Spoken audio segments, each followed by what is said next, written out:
Everyone, welcome back to my channel Mishti's বাকেটের। আমি মিষ্টি আবারও কিন্তু চলে এসেছি একটা নতুন ব্লগ ভিডিও নিয়ে। আর আমাকে এইভাবে ড্রেস পরে একদম রান্নাঘরে আসতে দেখে তোমাদের অনেকের মনেই জানি নানান প্রশ্ন আসছে। তো আগেই কথাটা ক্লিয়ার করে দিই, আসলে আজকে দুপুরবেলায় খাওয়া দাওয়ার পরে আমি আর শুভজিৎ একটু বেরিয়েছিলাম মার্কেটে। মানে কিছু জিনিসপত্র ঘরের প্রয়োজনীয় কেনার ছিল, আর তার সাথে খাবারগুলো মোটামুটি যা স্টক ছিল সেগুলোও শেষ হয়ে গেছিলো, তো সেগুলো কিনতেই কিন্তু বেরিয়েছিলাম। ঘরে আমরা জাস্ট ঢুকলাম, আর ঘরে ঢুকেই এখন যেহেতু অনেকটা সন্ধে হয়ে গেছে আর আমরা তো দুপুরে মানে লাঞ্চ টাঞ্চ করে তখনই বেরিয়ে পড়েছি। তো এসে এখন যেটা করছি সেটা হচ্ছে সবার ফার্স্টেই চটপট করে কফি বসালাম দুজনের জন্য, কারণ চা ফা কিছুই তো খাওয়া হয়নি। আর রাস্তায় আমরা না বেরোলে সেরকম সবসময় বাইরে বেরিয়ে চা কফি তো খাওয়া হয় না, ওইভাবে ঘরে এসেই খাই। কারণ বেকার বেকার বাইরে খেয়ে মানে সেই শান্তি করেও খাওয়া যায় না তাড়াহুড়োর মধ্যে, কাজের মধ্যে। তো সেই কারণে আমরা ঘরে এসেই খাই। তো ফার্স্টে যেটা করছি যে আমি কফিটা বানিয়ে নিচ্ছি, আর তার সাথে দেখি কি টিফিন করি, এখনও ডিসাইড করিনি, দেখা যাক। ইংল্যান্ডে আমাদের মোটামুটি বেশ কয়েকটা মাস কেটে গেল, তাই এই দেশের বিষয়ে কিন্তু অনেক নতুন নতুন বিষয় জানতে পারছি। তাই ভাবলাম আজকে তোমাদের সাথে একটা নতুন বিষয় শেয়ার করব। তোমরা অনেকেই হয়তো শুনলে অবাক হবে যে এখানে কিন্তু কোনো প্রোডাক্টের গায়ে এমআরপি লেখা থাকে না। মানে আমরা যখন ইন্ডিয়াতে ছিলাম তখন কিন্তু সচরাচর যে কোনো প্রোডাক্টের গায়ের এমআরপি দেখেই জানতে পারতাম যে সেই প্রোডাক্টটার দাম কীরকম। কিন্তু এখানে কিন্তু প্রতিটা স্টোরে আলাদা আলাদা দামে, মানে তাদের নিজস্ব দামেই কিন্তু এক একটা প্রোডাক্টকে সেল করা হয়। মানে ধরো যেই দোকানে চালের দাম বেশি সেই দোকানে কিন্তু ডিমের দাম কমও হতে পারে অন্য দোকানের চেয়ে। এই দেখো, তোমাদের সাথে গল্প করতে করতে আমার কিন্তু কফি বানানো কমপ্লিট হয়ে গেছে। আর সঙ্গে নিয়েছি বাকলাভা, যেটা কিন্তু হচ্ছে তুর্কির ভীষণই ফেমাস একটা ডেজার্ট আইটেম। আসলে আজকে আসার পথে এটা কিন্তু কিনে এনেছি। কফি খাওয়া কমপ্লিট করে একটু রেস্ট ফেস্ট নিয়ে আমি কিন্তু এখন চলে এসেছি কিচেনে রাতের ডিনারটা তৈরি করার জন্য। আর আজকে রাতে কিন্তু আমি বানাবো মাশরুম। আসলে মাশরুমটা কিন্তু আজকে একদমই কিনিনি, বেশ কয়েকদিন হয়ে গেল ফ্রিজে পড়েই থাকছিল, বানানোই হয়ে উঠছিল না। কিন্তু মাশরুম না বেশি দিন ফ্রিজে রাখাও যায় না, কেমন কালো হয়ে যায়। তো সেই কারণে ভাবলাম যে মাশরুমটা এবার করেই ফেলতে হবে। তো চলো রান্না করতে করতে আবার তোমাদের সাথে সেই বিষয়টা নিয়ে আলোচনা করি যেটা এতক্ষণ করছিলাম। প্রোডাক্টের গায়ে যেহেতু নিজস্ব কোনো এমআরপি লেখা থাকে না, সেই কারণে কিন্তু যখন স্টোরগুলোতে আমরা কিনতে যাই সেই স্টোরে প্রতিটা প্রোডাক্টের সামনে কিন্তু একটা করে দামের ট্যাগ লাগানো থাকে। তো সেই ট্যাগ দেখে আমরা বুঝতে পারি যে সেই স্টোরে সেই পার্টিকুলার প্রোডাক্টটা কীরকম দামে সেল হচ্ছে। ইংল্যান্ডে যে কোনো প্রোডাক্টে এই এমআরপি না থাকার যেমন কিছু সুবিধা রয়েছে, তার সাথে কিন্তু কিছু অসুবিধাও রয়েছে। তো চলো সেগুলো নিয়ে তোমাদের সাথে একটু আলোচনা করি।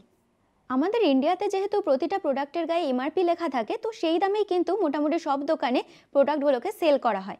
তবে হ্যাঁ, পাড়ার ওই দোকানে 2-5 টাকা বেশি নেয়, সেটার কথা আমি না হয় ছেড়েই দিলাম।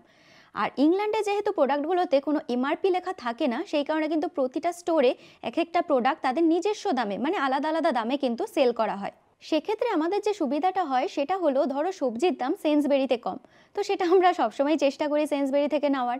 বা ধরো মাছ মাংসের দাম টেস্কোতে কম, তো সেটা আমরা চেষ্টা করি টেস্কো থেকে নেওয়ার। এরকম করে আমরা কিন্তু বুঝে বুঝে জিনিসগুলো কিনতে পারি, যেটা কিন্তু আমাদের ইন্ডিয়াতে থাকলে একই দামে কিন্তু সব দোকান থেকে কিনতে হয়, সেখানে কোনো কম বা বেশির ব্যাপারই থাকে না। এদিকে দেখো আমার কিন্তু মাশরুম আর আলু দুটোই ভাজা কমপ্লিট হয়ে গেছে, আর আমি কিন্তু এখন মশলাটাকে একটা বাটিতে গুলে নিচ্ছি। তো তারপরে কিন্তু জাস্ট একটু কষিয়ে নিয়ে জল দিয়ে ঢাকা দিয়ে দিলেই কিন্তু আমার মাশরুমটা রেডি হয়ে যাবে। আজকে কিন্তু একদম হালকার উপরেই করছি, কারণ আমাদের দুজনেরই খুব একটা শরীরটা ভালো নেই, তো সেই কারণে কিন্তু খুব একটা রিচভাবে করছি না। তো চলো এবার আসা যাক এমআরপি না থাকার কিছু অসুবিধার কথায়। সব জিনিসের কিন্তু সুবিধার সাথে সাথে কিছু অসুবিধাও থাকে, তো সেরকমই কিছু অসুবিধা কিন্তু আমি নিজে ফেস করেছি। তো সেটা হলো, যখন আমরা ইন্ডিয়াতে ছিলাম তখন কিন্তু যখন মাসের বাজার করতে হতো বা অনেক কিছু জিনিস একসাথে কিনতে হতো, তখন কিন্তু পার্টিকুলার একটা দোকান দিয়ে কিনলেই কিন্তু হয়ে যেত, সেটা পাড়ার দোকান হোক বা বড় শপিং মলে হোক। কিন্তু এখানে কিন্তু যখন আমরা শপিং করতে যাই তখন যেহেতু এক একটা দোকানে এক একটা জিনিসের দাম কম বেশি থাকে, সেই কারণে কিন্তু সমস্ত দোকানে ঘুরে ঘুরে শপিং করতে হয়।